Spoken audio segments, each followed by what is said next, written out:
ವಿಶೇಷವಾಗಿ ಆ ಜಾತ್ರೆ ಕಾರ್ಯಕ್ರಮ ಬಗ್ಗೆ ಜನತೆ ಬಗ್ಗೆ ಸಂಚಾರ ಬಗ್ಗೆ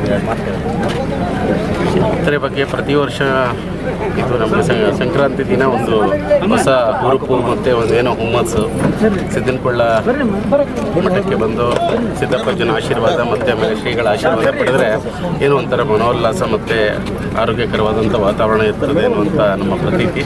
ಪ್ರತಿ ವರ್ಷವೂ ಸಹ ನೀವು ಬರ್ತಾ ಇರ್ತೀರಿ, ನಿಮ್ಮ ಸಲಹೆ ಸಹಕಾರವನ್ನು ತೆಗೆದುಕೊಂಡು ಪ್ರತಿ ವರ್ಷ ಏನೇನು ಇನ್ನಷ್ಟು ಹೆಚ್ಚಿನ ಬದಲಾವಣೆಗಳು ಮಾಡ್ಬೋದು ಅನ್ನುವಂಥದ್ದನ್ನ ಪ್ರತಿ ವರ್ಷವೂ ಮಾಡ್ತಾ ಇದ್ದೀವಿ.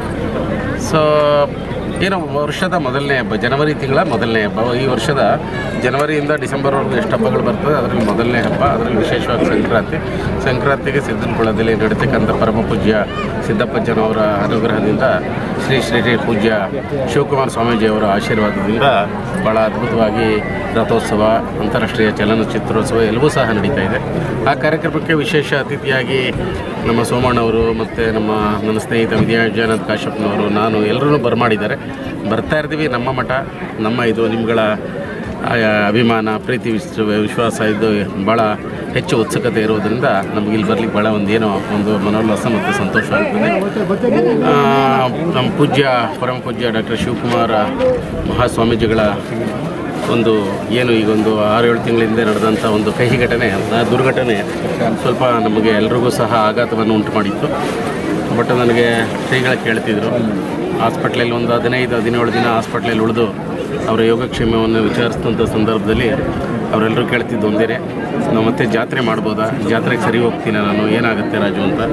ಭಗವಂತನ ಆಶೀರ್ವಾದ, ಸಿದ್ದಪ್ಪಜ್ಜನ ಅನುಗ್ರಹ ನಿಮಗಿರೋವರೆಗೂ ಏನೂ ಆಗೋದಿಲ್ಲ, ಸುಮ್ಮನಿರಿ ಸ್ವಾಮೀಜಿ ಅಂತೇಳಿ ಭಾಳ ವಿಶೇಷವಾಗಿ ಪ್ರತಿ ವರ್ಷ ಏನು ಮಾಡ್ತಿದ್ವಿ ಅದಕ್ಕಿಂತ ಹೆಚ್ಚಿನ ರೀತಿಯಲ್ಲಿ ಹಬ್ಬದ ರೀತಿಯಲ್ಲಿ ವಾತಾವರಣ ಸೃಷ್ಟಿ ಮಾಡಿ ರಥೋತ್ಸವ ಮಾಡೋಣ ಅಂತೇಳಿದೆ. ಅದನ್ನು ಭಗವಂತ ಇವತ್ತು ನೆರವೇರಿಸ್ಕೊಂಡಿದ್ದಾನೆ. ಆ ಕಾರ್ಯಕ್ರಮಕ್ಕೆ ಎಲ್ಲರೂ ಸಹ ಬಂದಿದ್ದೀವಿ.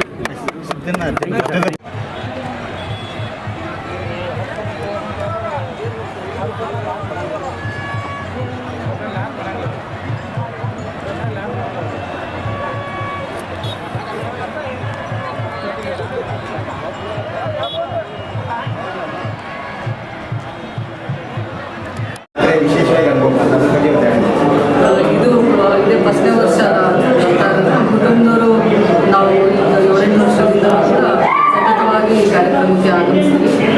ಸ್ವಲ್ಪ ಬೇರೆ ಬೇರೆ ಕಾರ್ಯಕ್ರಮಗಳಿಂದ ಇದನ್ನು ಸರಿ ಸಿದ್ದಪ್ಪಜ್ಜ ಇಬ್ಬರು ಜೊತೆಗೆ ಕಲಿಸಿದ್ದಾರೆ. ಹೆಣ್ಮಕ್ಳಿಗೆ ವಿಶೇಷವಾಗಿ ಜಾತ್ರಾ ಸಂದರ್ಭ ಸಡಗರ, ಇವತ್ತು ವಿಶೇಷವಾಗಿ ಇದು ಹೆಣ್ಮಕ್ಳ ಜಾತ್ರೆ ಸಿದ್ದಪ್ಪನ ಶ್ರೀಗಳು ಕೂಡ ಮಾತೃ ಹೃದಯ ಇವತ್ತು ವಿಶೇಷವಾಗಿ ನಿರ್ಮಠ ಮಾಡಬೇಕು ಅಂತ ಜವಾಬ್ದಾರಿಯನ್ನು ಇದು ನಮ್ಮ ಮಠ ಮತ್ತು ಜಾತ್ರೆ ಸಿದ್ದಪ್ಪಜ್ಜ ಎಲ್ಲರೂ ಒಳ್ಳೇದು ಮಾಡಿ ವಿಶೇಷವಾಗಿ ಹೆಚ್ಚು ಹೆಚ್ಚು ಕೆಲಸಕ್ಕೆ ಸಿದ್ದಪ್ಪಜ್ಜನ ರಾಷ್ಟ್ರ ಮಟ್ಟದಲ್ಲಿ ಅಂತಾರಾಷ್ಟ್ರೀಯ ಮಟ್ಟದಲ್ಲಿ ಬೆಳೀಲಿ ಅಂತೇಳಿ ಜೊತೆಗೆ ಮೂಲ ಸಿದ್ದಪ್ಪಜ್ಜವರು ಹಾಗೂ ತಾಯಿ ದೇವಾಲಯ ಇದೆ. ಇದೆಲ್ಲವೂ ಕೂಡ ಒಂದು ಹೊಂದುವಂಥ ಪ್ರವಾಸಿ ತಾಣಗಳು ಕೂಡ ಹೌದು. ಅದರ ಜೊತೆಗೆ ಇವತ್ತು ವಿಶೇಷವಾಗಿ ಚಲನಚಿತ್ರ ಕಲಾವಿದರಿಗೆ ಪೋಷಕರ ಮಠ ಅಂತ ಹೇಳ್ತೀವಿ. ನಿತ್ಯ ಅನ್ನದಾಸೋಹದ ಜೊತೆಗೆ ಪೋಷಕರಿಗೆ, ಕಲಾವಿದರಿಗೆ ಶ್ರೀಗಳು ಭಾಳ ಪ್ರೋತ್ಸಾಹವನ್ನು ನೀಡಿ ನಮ್ಮ ಉತ್ತರ ಕರ್ನಾಟಕ ಕಲಾವಿದರನ್ನು ಬೆಳೆಸ್ತಾ ಇದ್ದಾರೆ. ಮುಂದಿನ ದಿನಮಾನದಲ್ಲಿ ನಮ್ಮ ಪತಿಯವರು ಹೇಳಿದಂತೆ ಈ ಒಂದು ಸ್ಟುಡಿಯೋ ಆಗಿ ಒಳ್ಳೆಯದಾಗುತ್ತೆ. ಒಂದು ಕಾರ್ಯಕ್ರಮ ಸುಮ್ಮನೆಗೆ ಆಚರಿಸ್ತಾ ಇಲ್ಲ. ಆ ಕಾರ್ಯಕ್ರಮ ತಾವು ಕೂಡ ಮುಖ್ಯ ಅತಿಥಿಯಾಗಿ ಬಂದಿದ್ದೀರಿ. ಸೊ ಈಗ ಅತಿಥಿ ಕೊಠಡಿ ಓಪನ್ ಮಾಡಿದ್ರು, ಒಂದೆರಡು ಮಾತು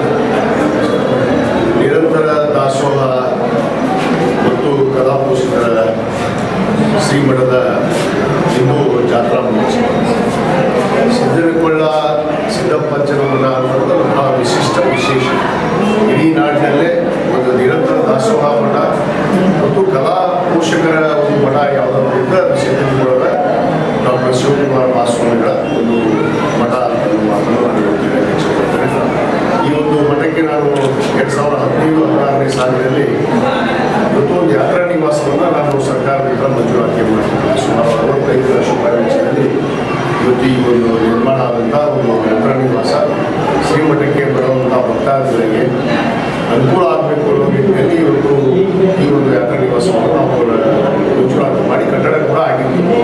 ಬಹುತೇಕ ನಾನು 2018ರಲ್ಲಿ ಸೋತರೂ ಕೂಡ 2023ವರೆಗೂ ಈ ಕಾಮಗಾರಿ ಪೂರ್ಣ ಆಗಿರಲಿಲ್ಲ. ಈ ಕಾಮಗಾರಿ ಅಷ್ಟೇ ನಿಂತಿತ್ತು, ಸ್ಥಗಿತಗೊಂಡಿತ್ತು.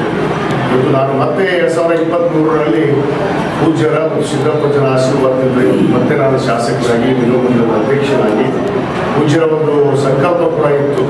ಅವರ ಸಂಕಲ್ಪವೇ ಇವತ್ತು ನಾನು ಮತ್ತೆ ಇಲ್ಲಿ ಚುನಾಯಿತನಾಗಿ ಶಾಸಕನಾಗಿ ಮಾಡಿದ್ದೆ ಅನ್ನೋ ಮಾತನ್ನು ಕೂಡ ನಾನು ಇವತ್ತು ಹೇಳಕ್ಕೆ ಇಚ್ಛೆ ಮಾಡ್ತೇನೆ. ಯಾಕಂದರೆ ಅವರ ಸಂಕಲ್ಪದ ಮೇಲೆ ಇವತ್ತು ನಾನು ಮತ್ತೆ ಶಾಸಕನಾಗಿ ಈ ಒಂದು ಯಾತ್ರಾ ನಿವಾಸವನ್ನು ನಾನೇ ಪ್ರಾರಂಭ ಮಾಡಿದರೆ ಇವತ್ತು ನಾನೇ ಉದ್ಘಾಟನೆಗೊಳಿಸ್ತಾ ಇರೋದು ಇವತ್ತು ಅತ್ಯಂತ ನನಗೆ ಭಾಳ ಸಂತೋಷ ತಂದಿದೆ. ಯಾಕಂದರೆ ಸರ್ಕಾರದ ಯೋಜನೆಗಳು ಯಾರೇ ಇದ್ದರೂ ಕೂಡ ಅದನ್ನು ಉದ್ಘಾಟನೆ ಮಾಡಬಹುದಿತ್ತು. ಅದರ ಕಾಮಗಾರಿಯನ್ನು ಹಿಂದಿನವರು ಯಾಕೆ ಮಾಡಲಿಲ್ಲ ಅನ್ನೋದ್ರ ಬಗ್ಗೆ ನಾವು ಮಾತಾಡೋಕ್ಕೆ ಹೋಗೋದಿಲ್ಲ. ನಮ್ಮ ಶ್ರೀಮಠದ ಬಗ್ಗೆ ನಮಗಿರುವಂಥ ಅಪಾರ ಶ್ರದ್ಧೆ, ಗೌರವ, ಭಕ್ತಿ ಇದು ನಿರಂತರವಾಗಿ ನನ್ನ ಕುಟುಂಬದವರ ಆದಿಯಾಗಿ ನಾವು ನಡೆಕೊಳ್ತಾ ಇದ್ದೀವಿ. ಆ ಸಿದ್ದಪ್ಪನ ರಾಜ್ಯದ ಒಂದು ಜಾತ್ರಾ ಮಹೋತ್ಸವ ಮತ್ತು ಅಂತಾರಾಷ್ಟ್ರೀಯ ಚಲನಚಿತ್ರೋತ್ಸವ ಇವತ್ತು ಏನು ಕಾರ್ಯಕ್ರಮ ನಡೀತಾ ಇದೆ, ಈ ನಾಡಿನ ಎಲ್ಲ ಕಲಾವಿದರಿಗೆ ವಿಶೇಷವಾಗಿ ಉತ್ತರ ಕರ್ನಾಟಕದ ನಮ್ಮ ರಂಗಭೂಮಿ ಕಲಾವಿದರು, ಚಲನಚಿತ್ರ ನಟರು ಮತ್ತು ಜಾನಪದ ಸಾಹಿತಿಗಳು, ಸಂಗೀತ ಕಲಾವಿದರಿಗೆ ವಿಶೇಷ ಒಂದು ಅವಕಾಶವನ್ನು ಇಲ್ಲಿ ಒದಗಿಸುವಂಥವರು ನಮ್ಮ ಡಾಕ್ಟರ್ ಶಿವಕುಮಾರ ಮಹಾಸ್ವಾಮಿಗಳು. ಇವತ್ತು ಕಲಾಪೋಷಿತ ಶ್ರೀಮಠ ಅಂತ ಯಾಕೆ ಹೇಳ್ತೀವಿ ಅಂದರೆ ಅದರಲ್ಲಿ ಬಹಳ ಅರ್ಥ ಇದೆ. ಕಲಾವಿದರಿಗೆ ಅದು ಯಾವುದೇ ಮಟ್ಟದಲ್ಲಿ ಸಣ್ಣ ಪುಟ್ಟ ಕಲಾವಿದರಿಗೆ ಎತ್ತಿ ಹಿಡಿದು ಇವತ್ತು ಅವರಿಗೆ ರಾಷ್ಟ್ರ ಮಟ್ಟದಲ್ಲಿ ಬೆಳೆಸುವಂಥ ಕೆಲಸ ಇವತ್ತು ನಮ್ಮ ಡಾಕ್ಟರ್ ಶಿವಕುಮಾರ ಮಹಾಸ್ವಾಮಿಗಳು ಮಾಡ್ತಾ ಇದ್ದಾರೆ. ಆ ಒಂದು ನಿಟ್ಟಿನಲ್ಲಿ ಇವತ್ತು ಕೇವಲ ಒಂದು ಅಂತಾರಾಷ್ಟ್ರೀಯ ಚಲನಚಿತ್ರೋತ್ಸವ ಇನ್ನೇನು ನಡೀತಾ ಇದೆ, ಉತ್ತರ ಕರ್ನಾಟಕದ ಏನು ಕಲಾವಿದರಿದ್ದಾರೆ ಬಹುತೇಕ ಅವರಿಗೆ ಪ್ರೋತ್ಸಾಹ ಇಲ್ಲ.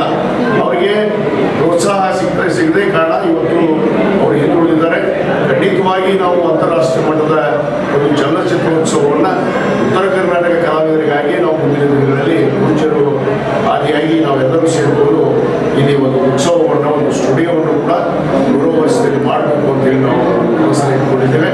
ಈ ಶ್ರೀಮಠ ಬಹುತೇಕ ಕಲಾವಿದರಿಗೆ, ರೈತರಿಗೆ, ಬಡವರಿಗೆ ಎಲ್ಲರಿಗೂ ಕೂಡ ಆ ಸಿದ್ದಪ್ಪಜ್ಜನ ಆಶೀರ್ವಾದದಿಂದ ಎಲ್ಲರಿಗೂ ಕೂಡ ಇವತ್ತು ಮಳೆ ಬೆಳೆಯನ್ನು ಕೊಟ್ಟು ಕಾಪಾಡಲಿ ಅಂತೇಳಿ ಸಿದ್ದನಕುಳದ ಸಿದ್ದಪ್ಪಜ್ಜನಲ್ಲಿ ಮತ್ತು ಡಾಕ್ಟರ್ ಶಿವಕುಮಾರ ಮಹಾಸ್ವಾಮಿಗಳ ಆಶೀರ್ವಾದವನ್ನು ಭಕ್ತಾದಿಗಳು ಇವತ್ತೇನು ಲಕ್ಷಾಂಗಟ್ಟಲೆ, ಯಾಕಂದರೆ ಪ್ರತಿ ವರ್ಷ ನಾನು ನೋಡಿದ ಹಾಗೆ ಇವತ್ತು ಸುಮಾರು ಲಕ್ಷಕ್ಕೂ ಹೆಚ್ಚು ಜನ ಇಲ್ಲಿ ಸೇರೋದು ಇವತ್ತು ನಾನು ನೋಡ್ತಾ ಇದ್ದೀನಿ.